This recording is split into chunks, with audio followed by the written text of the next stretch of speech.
కాకుండా హ్మ్, సూర్యకళలు, చంద్రకళలు, అగ్ని కళలు, బ్రహ్మ కళలు, సదాశివుని యొక్క కళలు, అమ్మ కళలు. అమ్మ అంటే ఇక్కడ ఎవరు? లక్ష్మి అనుకో, సరస్వతి అనుకోండి, శక్తిమాత అనుకోండి. అందరి యొక్క కళలు అనేటివి మన లోపల దాగి ఉంటాయి. అవి మన ఆత్మ శుద్ధత్వానికి వచ్చినప్పుడు మాత్రమే బహిర్గతమై అనేక కళావాహన సిద్ధులు అనేటివి నీకు ప్రాప్తి అనేది జరుగుతుంది. సూర్యకళల గురించి చెప్పిన నేను. సూర్యుడు ఎవరిపై ఆధారపడకుండా తనంతట తానుగా ఈ విశ్వానికి చైతన్యమైనటువంటి వెలుగును ప్రసాదించేవాడు. అంటే మనం ఆ స్థాయికి వెళ్ళినప్పుడు ధ్యాన స్థితిలో పరమాత్ముని యొక్క శక్తి మన ఆత్మకు తోడైనప్పుడు ఏమవుతుంది? షట్చక్రాలు శుద్ధి అయి సూర్యుని యొక్క తేజస్సు ద్వారా మనము ఇతరులకు ఒక జ్ఞాన జ్యోతిలాగా వెలిగిపోయి అనేక సిద్ధులను ప్రసాదించే శక్తి అనేది మనకు రావడం జరుగుతుంది. తర్వాత చంద్రకళలు అంటే 16 కళలు. చంద్రకళలు ఎన్ని ఉంటాయినా? 16 కళలు ఉంటాయి. ఆ 16 కళలు ఇప్పుడు చంద్రుడు అమావాస్య నాడు ఉంటాడా? ఉండడు. అంటే కళాహీనుడైపోతాడు అన్నట్టు. అంటే అమావాస్య అంటే ఏంది ఇక్కడ? కలియుగం అన్నట్టు. మరి పూర్ణ చంద్రుడు ఎప్పుడు ఉంటాడు అంటే పౌర్ణమి రోజు ఉంటాడు. పౌర్ణమి అనేది సత్యయుగం అన్నట్టు ఇక్కడ. ఈ సత్యయుగంలో ప్రతి మానవుడికి 16 కళల సంపూర్ణత్వంతో కళా ఉన్నత స్టేజ్లో ఉండడం అనేది జరుగుతుంది. అప్పుడు మానసిక చింతన, మనస్సులోని శుద్ధ చైతన్య స్థితి ద్వారా అనేక శుద్ధ ఆలోచనలతో సత్మార్గంలో వెళ్ళే అనేక కోరికలు నెరవేర్చుకుంటూ ఆనంద స్థితిని మనం అనుభవించడం అనేది జరుగుతుంది. అది చంద్రకళలు అవుతుంది. అది 16 కళలకు సంబంధించింది. అప్పుడు ఆ చంద్రుని యొక్క కళలు మనలో ఓపెన్ అయినప్పుడు మన మనస్సు అనేది శుద్ధ స్థితికి వస్తుంది. బుద్ధి అనేది శుద్ధ స్థితికి వస్తుంది. తర్వాత మనస్సు, బుద్ధి, సంస్కారం అనేది శుద్ధ స్థితికి వచ్చింది అన్నట్టు. కాబట్టి అమావాస్య అంటేనేమో కలియుగం అనుకోండి. పౌర్ణమి అంటేనేమో సత్యయుగం, సత్య త్రేతాయుగం. మళ్ళీ చంద్రుడు ఏమవుతుంటాడు నాన్న అమావాస్య తర్వాత? మళ్ళీ చిన్నగా స్టార్ట్ అవుతాడు. అంటే తన లోపల ఒక్కొక్క కళను పూర్తిగా మళ్ళీ పూర్ణం చేసుకున్న తర్వాత ఆత్మలో జ్ఞాన పరిపూర్ణంగా అయిన తర్వాత ఆయన మళ్ళీ 16 కళల సంపూర్ణత్వానికి వచ్చి తాను ఎలా తయారైపోతాడు? మనోశుద్ధిగా ఎదిగిపోతాడు అన్నట్టు. అది 16 కళల సంపూర్ణత్వం. అంటే మన లోపల కూడా ఇట్లా కళాహీనం అయిపోతుంటాము. మళ్ళా కళలు అనేటివి ఒక గురు సాంగత్యం వల్ల, సజ్జన సాంగత్యం వల్ల, దైవ సంపర్కం, దైవాన్ని అంటే ఆత్మ పరమాత్మ యొక్క కలయిక వల్ల మనం ఏమైపోతాం? మళ్ళా 16 కళల సంపూర్ణత్వాన్ని సాధించి సత్మార్గాన్ని ఎంచుకోగలుగుతామని అర్థం అన్నట్టు. మళ్ళా బ్రహ్మ కళలు అంటే బ్రహ్మ అంటేనే అమ్మ. ఒక తల్లిని ఎవరితో పోలుస్తాను? బ్రహ్మతో పోలుస్తారు. అంటే సృష్టిస్తుంది, ఇంకొకరికి జీవనాన్ని ప్రసాదిస్తుంది. కాబట్టి ఆ బ్రహ్మ అంటేనే అసలు అంత ఒక తల్లి తత్వానికి గుర్తు అంట. ఆయన చాలా ప్రేమ స్వరూపుడు. తల్లి అంటేనే ఈ లోకంలో ఏంటి నాన్న? ప్రేమకు గుర్తు తల్లి అంటే. అలాగే ఆ బ్రహ్మ యొక్క కళలు అనేటివి మనలో ఉద్భవించినప్పుడు ఇక్కడ ఆడ మొగ అని కాదు, ప్రతి మానవుడిలో ఆత్మశుద్ధి అయినప్పుడు బ్రహ్మ కళలు వచ్చినప్పుడు ఆ మగవాడికైనా సరే, స్త్రీకైనా సరే ఒక అమ్మతనం అనేది, అంటే ప్రేమతత్వం అనేది వాళ్ళ లోపల నుంచి ఉద్భవించడం, ఆ కళ అనేది బయటకు రావడం జరుగుతుంది అన్నట్టు. అది బ్రహ్మ కళలుగా చెప్పబడు. అది భూతలానికి సంబంధించింది. భూతలానికి ఎందుకు చెప్పబడుతుంది అంటే చాలా ఓపిక. భూమాతకి ఎట్లా?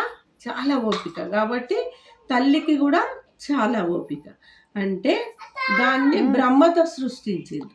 అంటే ఈ సృష్టిని సృష్టించింది ఎవరు అంటే బ్రహ్మ అంటారు.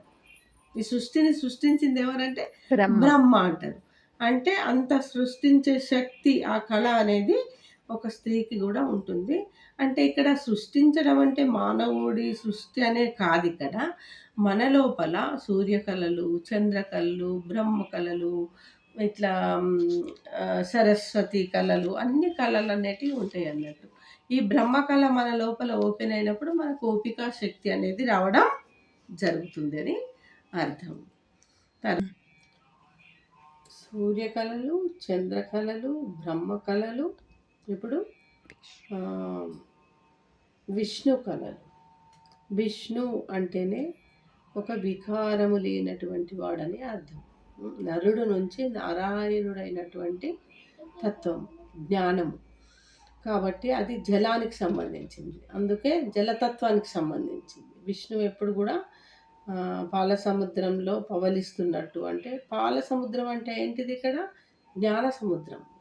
ఆ జ్ఞాన సముద్రమే తన ఇల్లు అయిపోయింది. అది అంటే తన దేహమే అంత స్టేజ్కి ఎదిగింది అని. హరిషడ్ వర్గాలను దాటి ఆయన వికారాలను దాటి విష్ణువు ఒక దేవతలాగా, ఒక శివుడిలాగా వెలిగిపోవడం. నిరాకార స్టేజ్, దేహం ఉండి కూడా నిరాకార స్టేజ్ను ఆత్మస్థితిలో ఆయన ఆనందాన్ని, సత్యచిత్త ఆనందాన్ని అనుభవించే స్థితినే విష్ణు కళలుగా చెప్పబడుతుంది. అందుకే ప్రతి మనిషి కూడా ధ్యాన స్థితిలో ఎదిగినవాడు, కుండలి జాగృతి కలిగినవాడు విష్ణువుతో సమానం అంటారు. ఎందువల్ల అంటే వారి ఆత్మ కూడా పరిశుద్ధమయ్యి విష్ణు స్టేజ్ను ఎదుగుతుందని అర్థం. ఇది జలతత్వానికి సంబంధించింది. బ్రహ్మతత్వం అంటే భూతత్వానికి సంబంధించింది. మరియు మహేశ్వర తత్వం, మహేశ్వర కళలు మన లోపల ఉద్భవించినప్పుడు ఏమవుతుందంటే ఆయన లోపల ఉన్న పంచతత్వాలను విశ్వంలో ఉన్న పంచతత్వాలతో ఏకం చేయగలుగుతాడు. ఒక యోగిలాగా నిరంతరం ధ్యాన స్థితిలో ఉన్నప్పుడు తాను పరమాత్మ యొక్క శక్తిని తన ఆత్మకి ఏం చేసుకుంటాడు? యాక్టివేట్ చేసుకున్నప్పుడు ఆ శంకరుని లోపల, ఆ శంకరుని ఆత్మలో ఈ నిరాకార తత్వం అనేది ప్రవేశించడం జరిగినప్పుడు తన లోపల పంచతత్వాలు, విశ్వంలో ఉన్న పంచతత్వాలు ఏమైపోతాయి నాన్న? ఏకమైపోతాయి.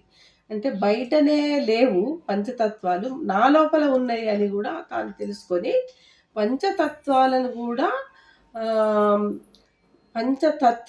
కూడా గ్రహించే శక్తి ప్లస్ పంచతత్వాలను కూడా శాసించే శక్తి ఆ శివుడైన శంకరుడైన శివతత్వాన్ని పొందినటువంటి దేవాది దేవుడైనటువంటి పరమ శివుడికి, శంకరునికి ఆ యోగం అనేది రావడం జరుగుతుంది. ఇది ఏం కళలుగా చెప్పబడుతుంది నాన్న? మహేశ్వర కళలుగా చెప్పబడుతుంది. ఆ యోగిగా అయినప్పుడు తాను ఏమైపోతాడు? ఒక యోగి అయిపోయినప్పుడు పరమాత్మ తత్వాన్ని పూర్తిగా ఆయన పొందగలుగుతాడు, అమరత్వాన్ని సాధించగలుగుతాడు. మొట్టమొదటి అమరత్వాన్ని ఎవరు సాధించారు? శంకరుడే సాధించాడు, శివుణ్ణి గ్రహించినప్పుడు. కాబట్టి ఆ మహేశ్వర స్థితి, ఆ కళ అనేది మనలో ఉద్భవించినప్పుడు మనము అంత స్టేజ్కు మనం కూడా వెళ్ళగలుగుతాము. అది వాయు స్తంభన అని చెప్పవచ్చును. వాయుతత్వానికి సంబంధించింది. ఎందుకంటే ఆయన ఎల్లవేళలా నిశ్వాసలను ఏం చేస్తూ ఉంటాడు? ధ్యాన స్థితిలో గమనిస్తూ పరమాత్ముడి స్థితిని పొందుతాడు. ఆ ఏకాగ్రత ద్వారా పరమాత్ముడి స్థితిని పొందుతాడు. కాబట్టి వాయు స్థితిగా చెప్పవచ్చు. ఇంకొకటి నెక్స్ట్ సదాశివుడి యొక్క శక్తి, సదాశివుడి యొక్క వాహన కళ అనేది మన లోపల వచ్చినప్పుడు, అందుకే సద్గురువులని అంటారు చూడు. సద్గురువు అంటే శివుడితో సమానము, సద్గురువు అంటే పరబ్రహ్మతో సమానము అని ప్రతి మనిషి నోటి వెంబడి రావడం జరుగుతుంది. చరిత్రలో కూడా ఆయనను, ఒక గురువును చాలా ఉన్నత స్థానంలో ఉంచడం జరిగింది. అంటే సదాశివుడి యొక్క కళ అనేది మన లోపల నుంచి ఉద్భవించినప్పుడు ఎల్లవేళలా అది ఆకాశతత్వం అవుతుంది నాన్న. అంటే ఇక లాస్ట్ స్టేజ్ అయితే కళావాహన సిద్ధులలో సూర్యకళలు, బ్రహ్మకళలు, చంద్రకళలు, లక్ష్మి కళలు, విష్ణు కళలు, సరస్వతి కళలు, అనేక కళలు ఉంటాయి నాన్న. అనేక గొప్ప గొప్ప దేవతల యొక్క శక్తులనే కళలుగా చెప్పవచ్చు. దానిలో సదాశివుడు అనేది ఆకాశతత్వానికి సంబంధించింది. అంతకు మించింది ఆది అంతం. సదాశివుడు అంటేనే సదా, ఎల్లవేళల అమరత్వాన్ని పొందేవాడే సదాశివుడు. ఆ సదాశివుని యొక్క కళ మన లోపల నుంచి అంతర్ముఖమైనప్పుడు, అంతర్భావన పొందినప్పుడు మన లోపల నుంచి ఆ సదాశివుడి కళ అనేది ఉద్భవించడం అనేది జరుగుతున్నది. ఈ వీటినే కళావాహన సిద్ధులుగా మనం చెప్పబడతాయి అన్నట్టు. ఈ కళావాహన సిద్ధులు ఎక్కడో లేవు, మన ఆత్మలోనే కొలువై ఉన్నాయి. అందుకే ఆత్మ చాలా గొప్పదిగా చెప్పబడుతుంది. ఆత్మ విద్యను పొందినప్పుడు, గురు సాంగత్యాన్ని పొందినప్పుడు, సజ్జన సాంగత్యాన్ని పొందినప్పుడు, ధ్యాన స్థితిలో వెళ్ళినప్పుడు మనము ఈ యొక్క కళావాహన సిద్ధులను మనం సొంతం చేసుకోవచ్చు. మనము కూడా ఆ దైవతా శక్తిని మనం పొందవచ్చు.